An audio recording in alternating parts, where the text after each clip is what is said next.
প্রত্যেক দিনের নির্দিষ্ট লক্ষ্য থাকা দরকার। যদি আপনি সেলস প্রফেশনে থেকে থাকেন তাহলে প্রত্যেক দিনের একটা নির্দিষ্ট প্ল্যানিং থাকা উচিত, এবং সেই প্ল্যানিংয়ে আপনি কটা কল করছেন, কটা ফলো আপ করছেন এবং কটা ভিজিট করছেন বা মিটিং করছেন, এটা অবশ্যই থাকা দরকার। যদি এই প্ল্যানিংটা না থাকে তাহলে আপনি কোনোদিনই সেলসের ক্ষেত্রে আপনি আপনার কেরিয়ার তৈরি করতে পারবেন না এবং খুব ভালোভাবে। তো সেক্ষেত্রে আপনাকে অবশ্যই প্ল্যান করে নিতে হবে।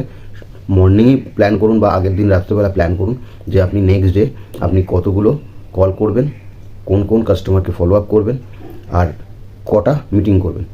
যদি আমি একটা সংখ্যা ধরে নিই, আপনি 10টা কল রাখুন, 5টা ফলো আপ রাখুন এবং 2টো মিটিং রাখুন কি 3টে মিটিং রাখুন।